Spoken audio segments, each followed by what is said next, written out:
가까이 함이 내게 복이라, 그런 말씀이 있습니다. 자, 하나님과 함께하는 삶이 얼마나 큰 복인가라고 하는 거예요. 그렇죠? 우리가 이 땅에 살면서 내가 누구와 함께 하느냐라고 하는 것이 중요하듯이 우리의 신앙생활 하면서 하나님과 함께 한다라고 하는 것은 아주 엄청난 놀라운 큰 복이다라고 하는 것입니다. 성경에 등장하는 많은 사례들을 통해서 하나님과 함께하는 삶, 그리고 하나님과 동행하는 삶, 하나님과 다바크하는 삶, 그것이 얼마나 큰 복인가를 우리가 이 시간에 함께 살펴보기를 원합니다.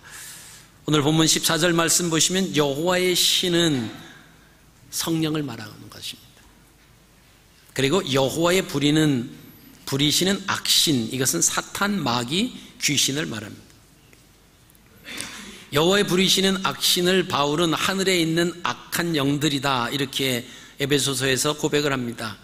흔히들 우리가 말하기를 선과 악의 대결이다, 이렇게 표현을 하는데 사실 이 표현은 맞지 않는 것입니다. 왜냐하면 악과 선과 같은 선상에 놓아둔다라고 했을 때 여호와의 신과 악신을 동격으로 여기기 때문에 선과 악의 대결이다, 이렇게 사용하는 단어는 사실은 맞지 않는 것입니다.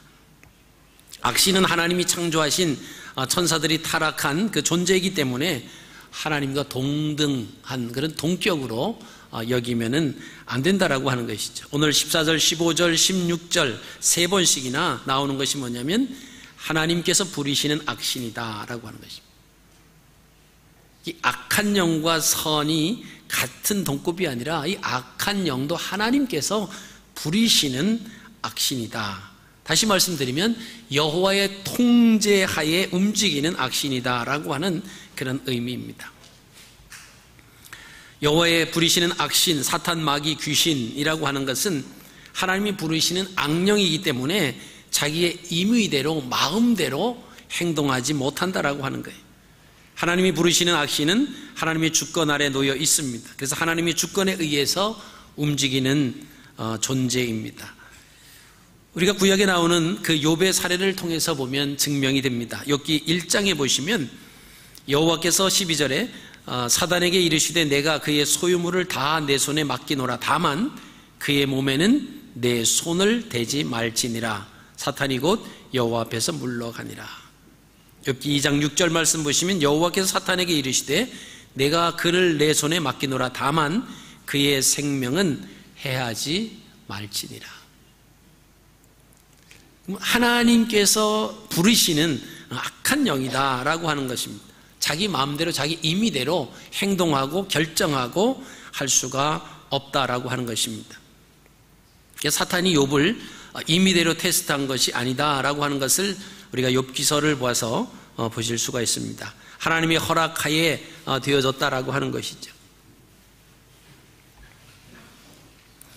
자, 욥의 소유물을 다 빼앗간 것과 욥의 몸에 병이 들은 것과 욥의 아들들, 자녀들을 다 죽게 한 것도 하나님의 통제하에 이루어졌다라고 하는 것입니다.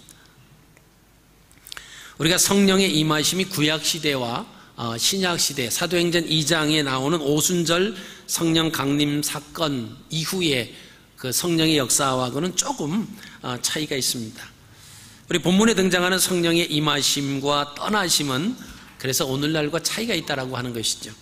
구약시대에는 어떤 목적을 가지고 성령께서 임하셨다가 그 목적이 다 끝나시면 떠나시는 거죠. 그 목적이 완성이 되면 떠나는 그 표현이 오늘 본문 14절 말씀에 떠났다라고 하는 그런 의미가 있습니다. 그래서 본문에 등장하는 사울에게 여호와의 신이 떠나니 여호와의 부리시는 악신이 임했다라고 하는 것입니다. 그래서 악신은 사울을 번뇌케 했습니다. 번뇌하다라고 하는 의미는 습격하다, 덮치다라고 하는 그런 뜻입니다. 악신이 덮치니까 나타나는 현상이 뭐냐? 두려움과 무서움과 공포. 자, 한번 따라 하실까요? 두려움, 무서움, 공포. 자, 두려움과 무서움과 공포가 우리에게 왔다라고 하는 것은 성경 말씀에 근거해서 보면 우리에게 악신이 덮쳤다, 이렇게 보게 됩니다. 태초 에덴 동산에서 하나님과 함께 하던 아담과 하와가 하나님의 말씀에 불순종합니다. 그리고 뱀의 말에 움직일 때 나타나는 현상이 뭐냐면 두려움이었습니다. 그들이 두려워서, 하나님이 두려워서 내가 숨었나이다, 그렇게 고백을 합니다. 이는 잘 지키라고 하는 하나님의 말씀에 불순종으로 나타난 결과다라고 하는 것입니다. 성경 말씀을 보시면 하나님이 하나님의 사자를 만났을 때 두려움을 느낀다라고 하는 표현도 있습니다. 이것은 번뇌하는 두려움이 아닌 것입니다. 야곱이 주의 사자를 만나서 두려움을 느낍니다.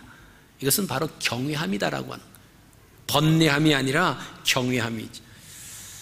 우리 문화 속에서 하나님을 경외함, 우리가 해석하는 그 두렵고 떨리는 마음으로 섬긴다라고 하는 그런 뜻입니다. 그러므로 여기서 나오는 두렵다라고 하는 것이 아니라 하나님을 경외한다라고 하는 표현이 옳은 것입니다. 사울 왕이 두려움과 무서움 그리고 공포에 휩싸였습니다. 이러한 현상을 목격한 사울의 신하들이 왕에게 간청을 합니다. 수금 잘 타는 사람을 불러서 그가 수금을 타면 왕이 나을 것입니다.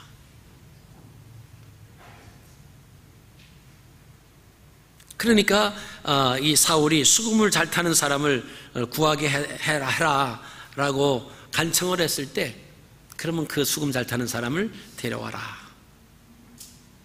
자, 그래서 그가 손으로 타면 왕이 나을 것이다. 낳는다라고 하는 히브리어 그 의미를 보면 선, 아름다움, 좋다 또는 질서라고 하는 의미가 있습니다. 낳는다라고 하는 것은 선한 것, 질서가 회복되는 것이고 좋은 것이고 아름다운 것이다라고 하는 것입니다.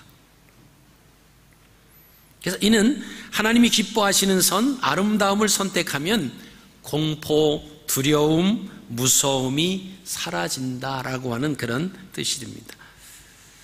이에 사울 왕은 수금 잘 타는 사람을 데려오라고 합니다. 그때 나타난 사람이 바로 다윗입니다. 다윗은 오늘 18절 말씀 보시면 하나님과 함께하는 사람, 하나님이 다윗과 함께하는 사람이다 라고 하는 그런 말씀이 있습니다. 자, 하나님과 함께하는 삶은 어떤 삶이냐? 그 평안, 샬롬을 경험하게 됩니다. 하나님이 함께하시지 않는 삶은 사울이 당하고 있는 것처럼 두려움과 공포와 무서움 속에 있습니다. 그러나 우리가 하나님과 동행하는 그런 삶을 살게 되면 우리에게 평안한 마음이 있어요. 샬롬이 임하는 것입니다. 하나님과 함께하는 삶이 얼마나 복된 것인가를 우리가 잘 인식하지 못하기 때문에 우리가 교회에 나온 때 하나님이 나와 함께 해주시기를 원하는 간구보다는 하나님, 제가 돈 많이 벌게 해주십시오, 하나님 제가 높은 자리에 올라가게 해주십시오, 그래서 잘 되게 해주십시오 라고 하는 그런 기도는 우리가 더 잘하죠. 그러나 하나님, 나와 함께 해주셔서 내 삶이 늘 평안한 그런 샬롬의 그런 삶을 있게 해주시옵소서. 여러분, 우리가 이렇게 고백을 해야 된다고 하는 것입니다. 오늘 아침에도 우리 확신반 9시에 사택에서 모여서 같이 성경 공부를 하고 같이 왔습니다. 우리 가장 예수 그리스도를 믿는 기본적인 게 뭐냐? 교회에 나오는 가장 궁극적인 목적이 뭐냐라고 하는 겁니다.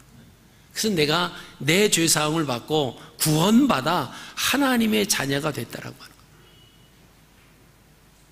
근데 우리가 교회 다니면 일이 잘 되고 교회 다니면 잘 풀려지고 어려운 문제도 없어질 것이다, 그러한 마음을 가지고 우리가 신앙생활을 시작하면 우리는 언젠가는 넘어진다라고 하는 거죠. 이 세상에서 교회 나오는 사람, 하나님을 믿는 사람들에게 어려움이 전혀 없지 않습니다.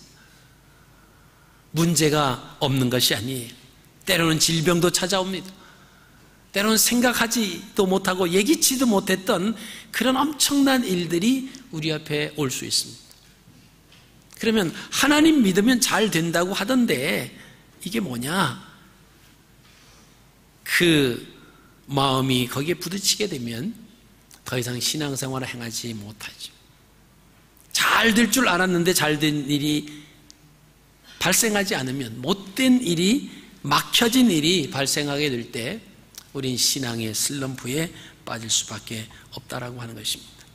그래서 우리가 교회에 나오는 목적이 뭐냐, 하나님을 믿는 목적이 뭐냐, 나를 구원해 주신, 영원히 죽을 수밖에 없는 나를 구원해 주신 그 하나님의 은혜에 감사해서 하나님 앞에 영광을 돌리고 어떻게 하면 하나님의 백성으로 잘 살 수 있을까, 그런 마음 가지고 우리가 신앙생활하는 거예요. 그것 이외에 다른 것이 거기에 첨가되기 시작하면 우리는 여러 가지로 인해서 시간이 지나면서 우리 신앙의 흔들림이 일어날 수가 있다라고 하는 것입니다.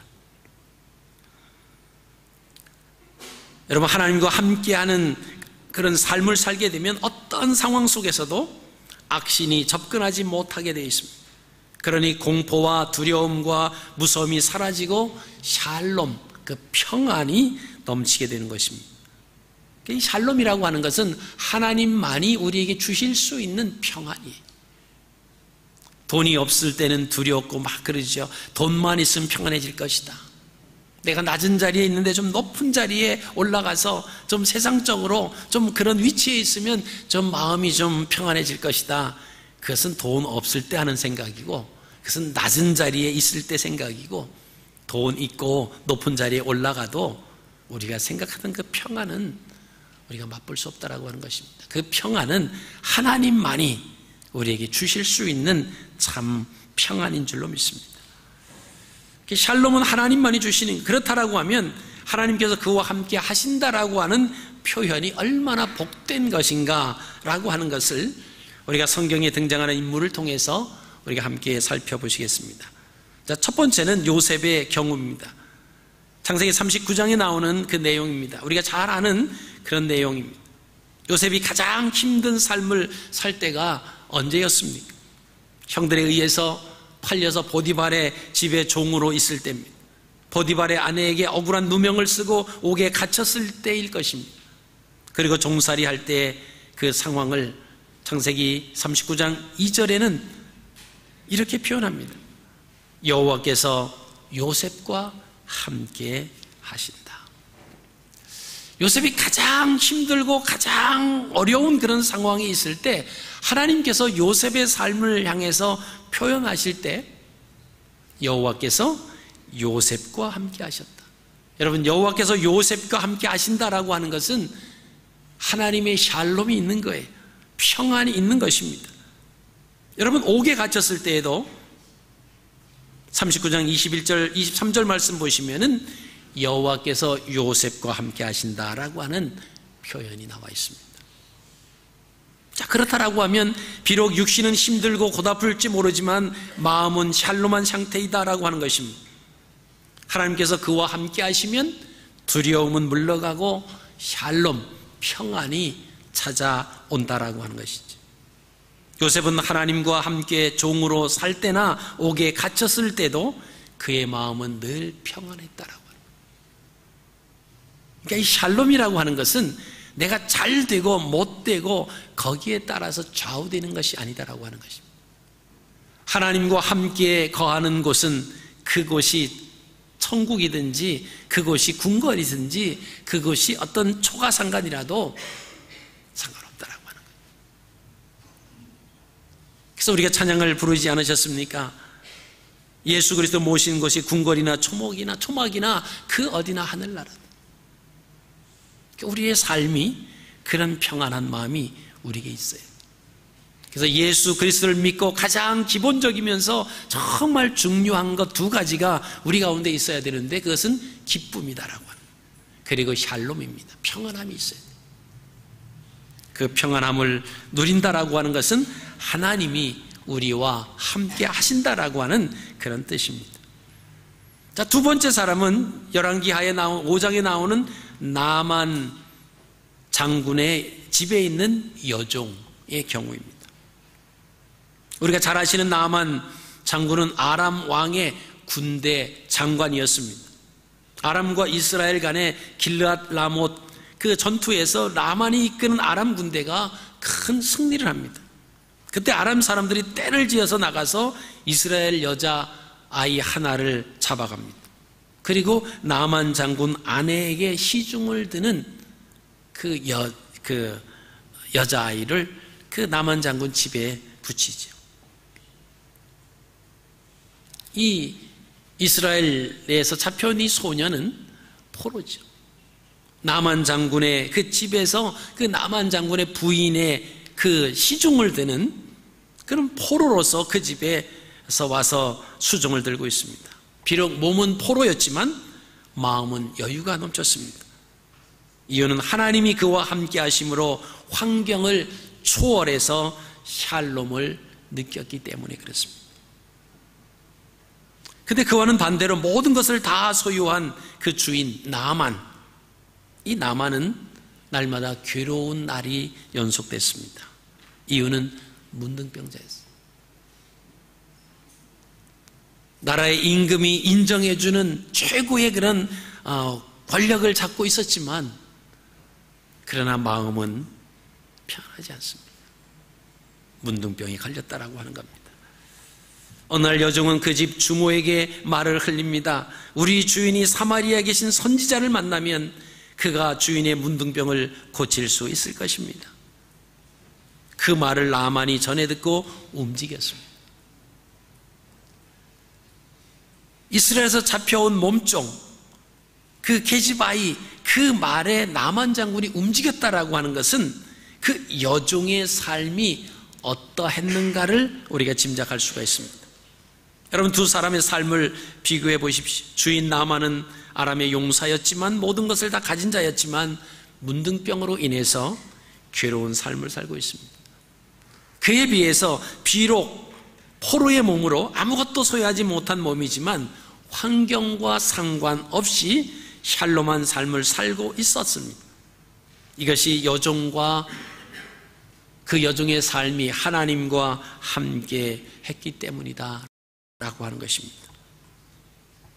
그래서 샬롬은 괴로움은 환경에 따라서, 샬롬과 괴로운 환경에 따라서, 세상의 조건에 따라서 나타나는 것이 아니다라고 하는 것입니다. 하나님이 함께 하시느냐 하지 않느냐에 따라서 샬롬이 나타나는, 하나님이 함께 계시면 샬롬의 삶이요, 하나님이 함께 하시지 않는 삶은 두려움의 삶이에요.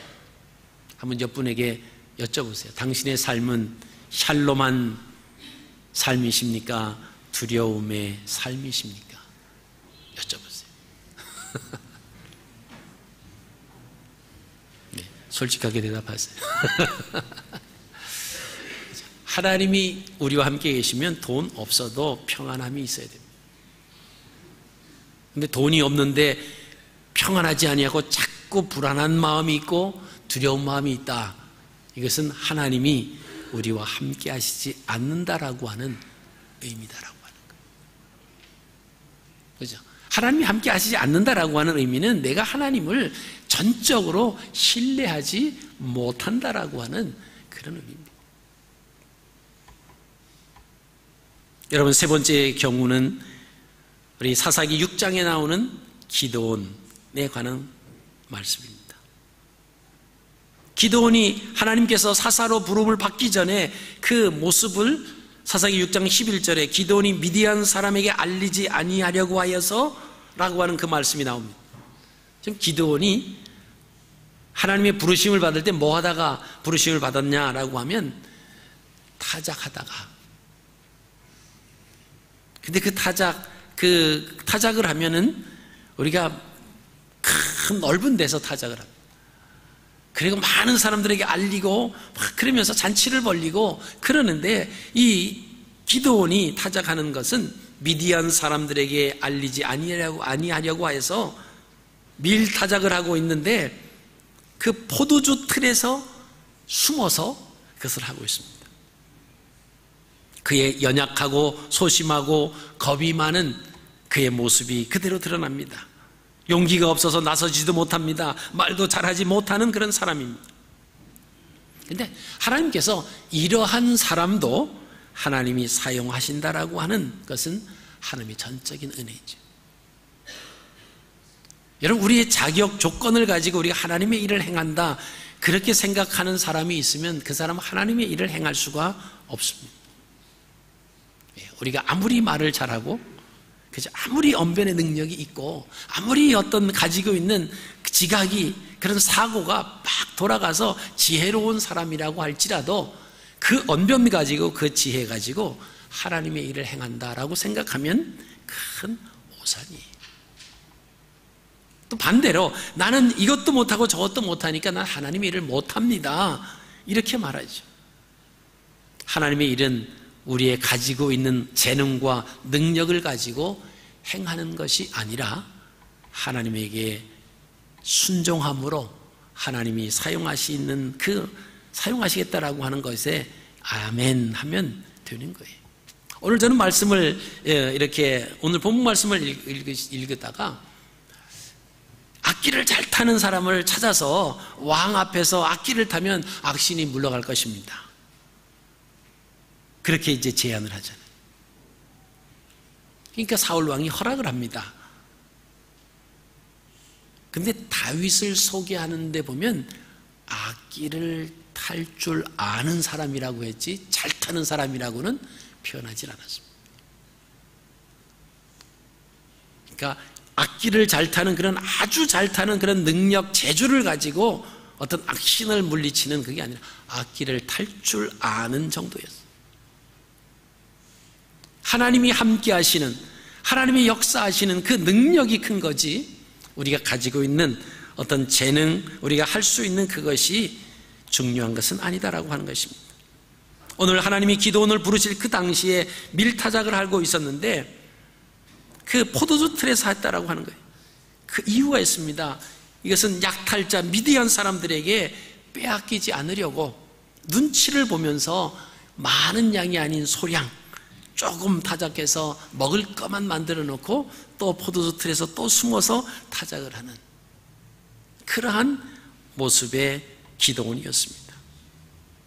당시 이스라엘은 미디안의 압제 밑에서 있었습니다. 그래서 미디안 사람들은 이스라엘 사람들의 양이나 소나 나귀를 남기지 아니하고 보기만 하면 다 잡아갔습니다. 농사를 지어도 추수 때가 되면 올라와서 그걸 다 가져가요.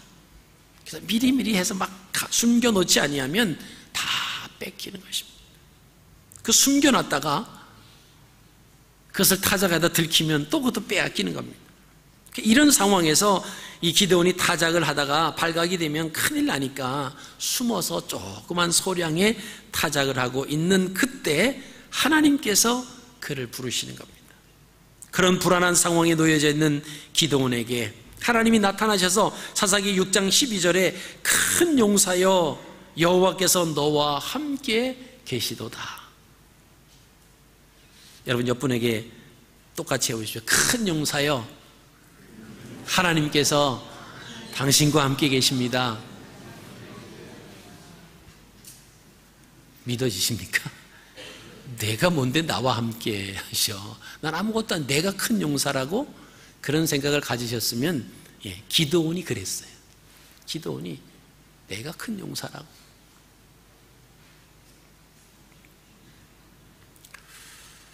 기드온이 이렇게 대답합니다. 그 말씀을 듣고는 나의 주여 여호와께서 우리와 함께 계시면 어찌하여 이 모든 일이 우리에게 미쳤나이까? 또 우리 열조가 일찍 우리에게 이르기를 여호와께서 우리를 애굽에서 나오게 하신 것이 아니냐 한 그 모든 이적이 어디 있나이까? 이제 여호와께서 우리를 버리사 미디안의 손에 붙이셨나이다. 사사기 6장 13절에 하나님의 사자가 나타나서 큰 용사여 하나님께서 당신과 함께 계신다라고 하는 그 말씀이 선포되었을 때 13절에 이렇게 고백한 거예요. 기드온이 하나님의 사자에게 하는 말을 보면 평상시 그가 어떤 생각에 사로잡혀 있었는가를 알 수 있습니다.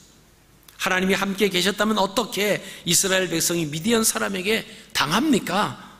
짐승도 다 뺏기고 농사지은 것도 다 빼앗깁니까? 하나님이 함께 계시는데 어떻게 숨어서 밀타작을 해야 하는 현실이 일어나야 됩니까? 나는 도무지 이해가 안 됩니다. 이 말이에요.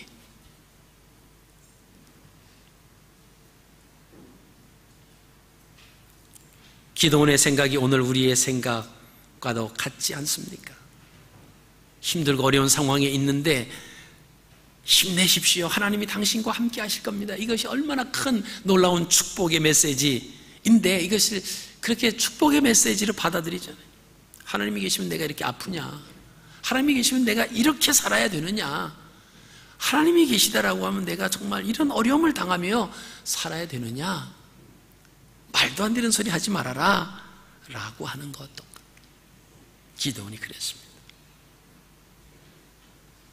그러니 하나님이 함께 계시지 않는다라고 하는 그런 생각을 기도원은 가졌어요. 하나님이 계시면 도저히 이럴 일이 일어날 수 없다라고 하는 거죠. 그러니까 13절에 나의 주여라고 하는 그 호칭은 신분이 낮은 사람이 자기보다 신분이 높은 위치에 있는 사람에게 감히 한 말씀 드려도 되겠습니까? 라고 하는 그때 쓰는 거예요. 나의 주여 이런 것은 그때 쓰이는 호칭입니다. 하나님이 함께 계시지 않는다는 것을 전제로 하는 말이고 슬프거나 절망할 때 사용되어지는 그런 용어입니다. 기도원의 입장에서는 여호와께서 함께 하신다라고 하는데 어떻게 이런 일이 일어날 수 있습니까? 이걸 반문하고 싶은 거예요. 이는 기도원이 하나님의 의도를 바로 알지 못했기 때문에 비롯된 것입니다. 하나님의 사자는 기도원에게 큰 용사라고 말을 합니다. 기도원 자신은 비록 숨어서 밀타작을 하는 초라한 모습의 사람이지만 하나님이 그와 함께 하시기 때문에 그는 큰 용사라고 하는 거예요. 하나님이 함께 하신다라고 한 그 말을 해준 것은 구원의 확신도 없고 출애굽 경험도 없는 세대에 사는 기도원에게 하나님에 대한 믿음을 가지라고 하는 그런 말씀입니다. 하나님의 사자가 사사기 6장 14절에 계속 이야기합니다. 그런 기도원이 얘기를 했을 때 너는 내 힘을 의지하고 가서 이스라엘을 미디안의 손에서 구원하라. 이게 기도원이 해야 할 사명입니다. 근데 이해가 됩니까? 지금 미디안 사람들이 무서워서 숨어서 벌벌 떨면서 포도주 따는 틀에서 조그맣게 타작을 해가지고 먹고 살고 있는 그 기도원에게 뭐라고 말씀하십니까? 이제는 이 힘을 의지하고 가서 이스라엘을 미디안의 손에서 구원하라. 이것은 큰 용사여 내가 너를 보냈다라고 하는 그런 의미입니다. 기도는 이 말씀을 들어도 이해를 못했습니다. 그래서 하나님의 사자에게 자신의 환경과 형편과 처지를 말합니다. 그러면서 15절에 나의 집은 극히 약한 집입니다. 하잘것없는 가난한 힘없는 내세울 것 없는 그런 뜻의 말이죠. 내 집이 이렇게 연약한데 집이 연약하다라고 하는 것은 가문에 내세울 것이 없다라고 하는 거예요. 자랑할 것이 하나도 없고 용사도 없고 나 또한 용사도 아니고 그런 가정에서 태어난 내가 무슨 이런 일을 어떻게 행할 수 있습니까? 라고 하는 거죠. 자기는 제일 작은 자, 어린 자입니다. 그 표현은 나는 못합니다라고 하는 거예요. 이런 기도원의 대답에 하나님이 다시 말씀하십니다. 16절에 내가 반드시 너와 함께 하리라. 한번 따라 하시겠습니다. 내가 반드시 너와 함께 하리라. 아멘. 하나님이 우리와 함께 하시면 모든 것 끝나잖아요. 이렇게 연약하고 보잘것없는 집안이고 가진 것 없고 두려움 많고 소심하고 용기 없는 내가 무슨 일을 합니까? 하나님 계셨다라고 하면 이 일이 우리나라가 이런 지경에 빠져야 됩니까? 기도는 지금 결과만 가지고 얘기하는 거예요. 근데 그 미디안의 압제 속에 있어야 할 이유가 무엇인가는 생각하지 않는 거죠. 그 이유는 우리가 잘 알잖아요. 하나님 말씀을 떠난 이스라엘 백성들의 악한 그런 모습 때문에 미디안의 그 막대기를 하나님은 이스라엘에게 사용하시고 계신 거예요. 그런데 이스라엘 사람들이 결과만 가지고 얘기해. 하나님이 계시면 어떻게 이런 일이 있을 수 있습니까? 하나님 우리의 조상을 애굽에서 이끌어내셨는데 어떻게 하나님이 주신 땅에서 그 미디안 사람 그 속해서 이렇게 속박을 받고 살아야 되는데, 하나님 과연 계신 거면 이게 가능한 겁니까? 결과만 가지고 얘기해요. 왜 그런 결과가 되었는가는 생각하지 않습니다. 이거 마찬가지죠. 하나님 믿으면 평안이 있다면서요. 근데 나는 왜 지금 두려움과 공포와 절망 가운데, 소망이 없는 가운데 있습니까? 이게 뭡니까? 결과만 가지고 따지지 마시고요. 왜 내가 그런 가운데 놓여져 있게 되었는가를 한번 생각해 보십시오.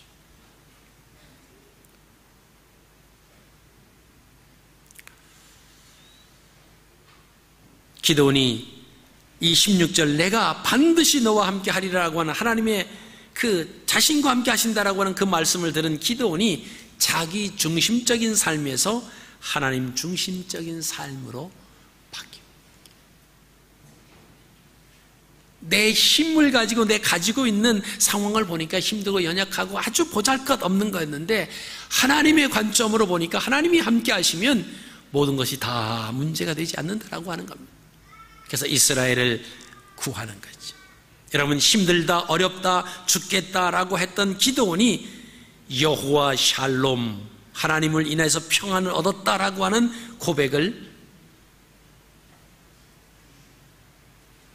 사사기 6장 24절에서 고백을 하는 거예요. 여러분, 대단한 고백이죠. 그 이유는 평안은 세상에 그 어떤 조건이 주는 것이 아니라 하나님이 주신다라고 하는 사실을 기드온이 발견을 했습니다. 그리고 기드온이 여호와 샬롬, 이것을 선포하는 거예요. 자기의 가지고 있는 것, 자기의 형편, 이거 가지고는 지금까지 불안과 초조와 겁을 먹고 두려워했던 기드온이었습니다. 그러나 하나님이 그와 함께 계신다라고 하는 사실을 인식하고부터는 그에게 하나님이 주시는 평강이 찾아왔어요. 그래서 여호와 샬롬을 말했다라고 하는 것입니다. 여러분, 하나님이 함께 하시는 삶을 살려면 사도행전 2장 보혜사 성령이 임하신 이후에 신약시대에 성령은 한 번 임하시면 떠나지 않습니다. 우리 함께 우리 안에 내주하고 계세요. 이는 항상 하나님이 우리와 함께 하신다라고 하는 뜻입니다.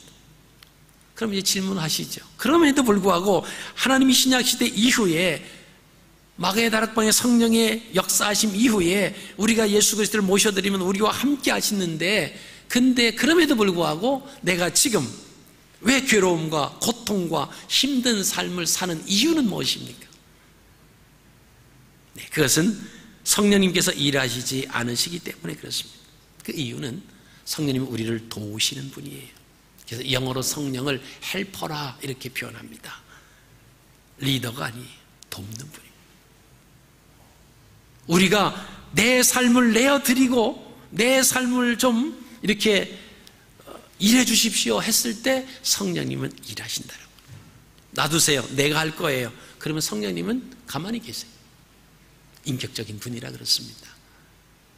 내가 예수 그리스도를 믿었는데 지금 왜 공포스러움에 있고 두렵고 불안한 것 같고 힘든 삶을 삽니까? 성령님이 일하시지 않는 거예요. 성령님이 일하시지 않는다라고 하는 것은 내가 위탁해드리지 않았다라고 하는 의미입니다. 인격적인 분이시기 때문에요. 내가 할 수 있어요. 가만히 계세요. 그러면 가만히 계세요. 왜? 헬퍼이기 때문에. 우리 가운데 내주하고 계신 성령님께서 일하시도록 하려고 하면 항상 하나님이 기뻐하시는 그 선을 선택해야 됩니다. 그래서 성령 충만함을 우리가 유지해야 된다라고 하는 것입니다.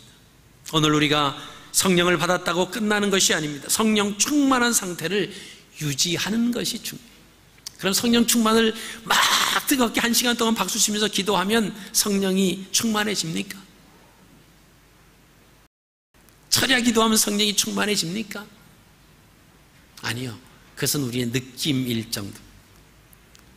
성령님이 충만하다라고 하는 것은 내 삶 속에서 성령님께 내 모든 삶을 내어드리는 거예요.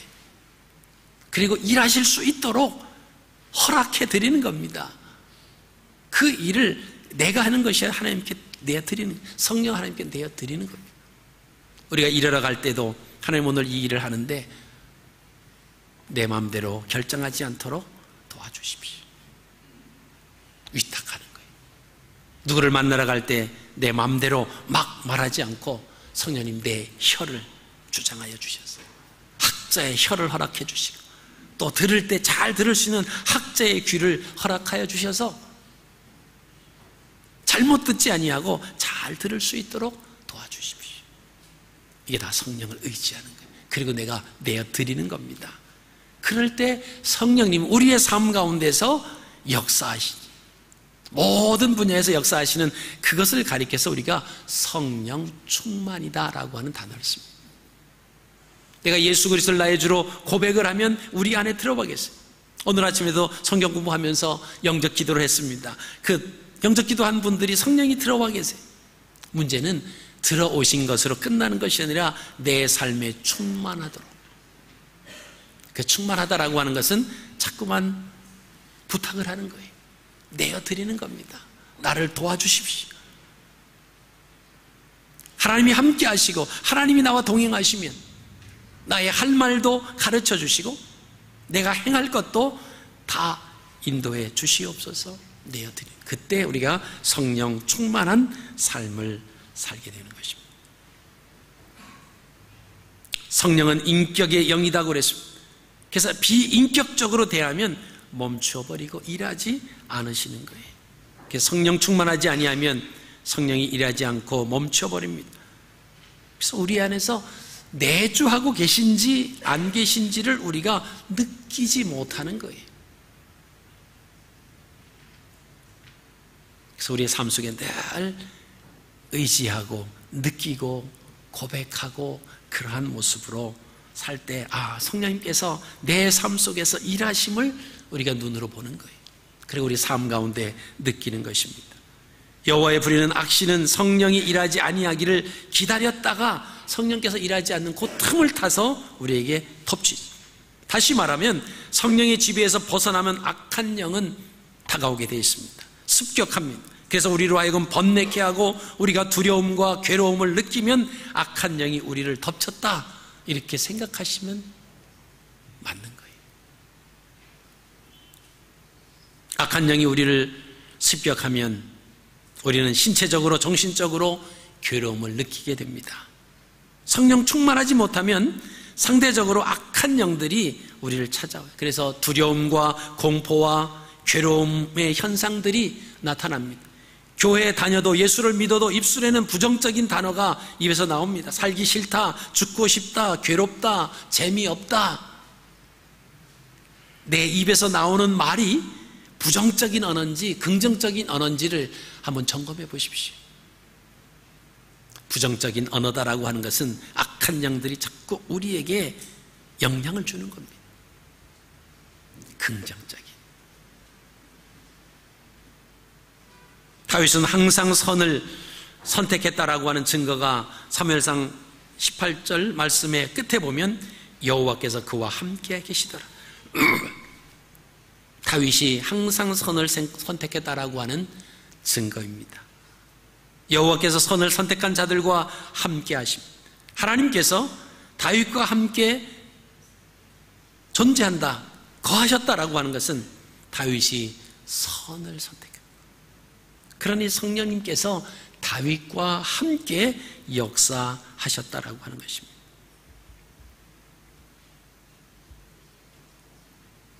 간혹 사람들이 하나님이 함께하면 돈이 생기냐, 밥이 생기냐, 떡이 생기냐 그렇게 이야기하는 분들도 있습니다. 그런 신앙은 유치원 정도의 수준의 신앙이에요. 하나님이 함께 하심으로 그가 형통한 자가 되었다라고 하는 이런 말씀을 이해를 못하지요. 그러니까 형통한 자가 왜 감옥에 가느냐, 형통한 자가 왜 남의 일을 하느냐, 형통한 자가 왜 남의 밑에서 종살이 하느냐, 그 개념의 기준을 모르기 때문에 그래요. 우리가 이제 사도 바울이 열심히 복음을 전하다가 감옥에 갇혀버립니다. 사람들이 그러죠. 하나님이 함께 하시는 사람, 하나님의 일을 했는데 어떻게 사도 바울이 엄청 두드러 맞고 그리고 감옥에 그냥 내동댕이 쳐버리죠. 이게 뭐냐? 하나님께서는요, 그런 과정을 통해서라도 그 빌립보 감옥에 있는 그 간수장이를 구원하시는 그 마음이 크셨더라고요. 몸은 좀 맞고 힘들고 어렵고 터지지만 시간이 지나면 싸매지고 고쳐질 수 있는 거예요.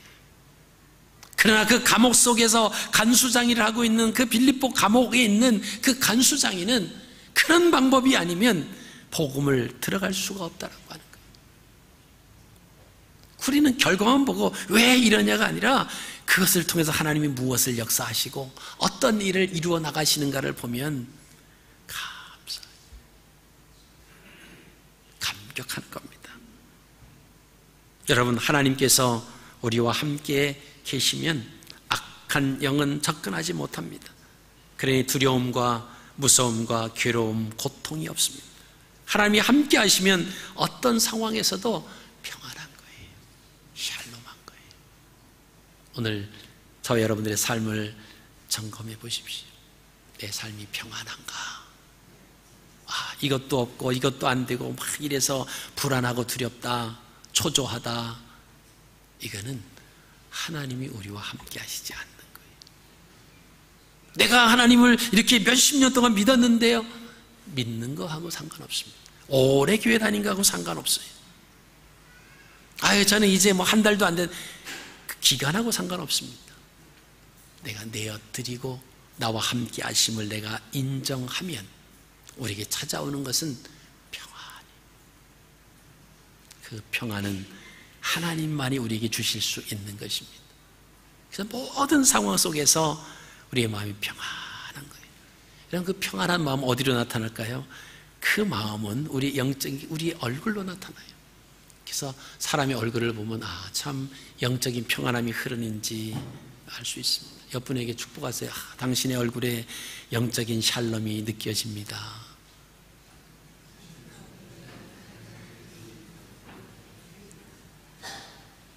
그죠? 근데 아무리 봐도 안 느껴지는 것 같네요. 우리가 평안하면 느껴져요. 괜히 불안한 마음, 이거는 여러분 가지고 계실 이유가 하나도 없습니다. 버리십시오. 불안한 마음 있으면 하나님, 제가 이 불안한 마음은 하나님을 내가 의지하지 못하는 그런 마음에서 왔다라고 하는 그 말씀을 내가 듣고 하나님 회개합니다. 하나님 내게 평안한 마음 주십시오. 하나님 주시면 참된 평안을 주십시오. 이거 내가 뭔가 해보려고 하다 보니까 이게 잘 안 되는데 하나님 내게 주십시오. 평안한 마음을 하나님이 주실 줄로 믿습니다. 말씀을 정리합니다. 하나님과 함께 하려면 우리가 항상 하나님이 기뻐하시는 선을 선택하셔야 됩니다. 샬롬을 경험해야 됩니다. 샬롬을 경험하지 못하면 불안하고 초조하고 염려가 되고 삶의 의미가 없어집니다. 내가 왜 살아야 되는지 모르겠다, 그런 마음이 드시는 분은 신호예요. 샬롬이 없구나. 하나님 내가 전적으로 의지하지 않구나. 지금 성령님께서 내 안에서 그냥 일하지 않으시고 그냥 가만히 계시구나. 성령님을 깨우십시오. 그리고 일하도록 나를 도와달라고 요청하십시오.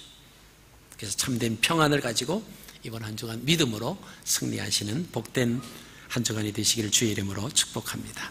살아계신 아버지 하나님,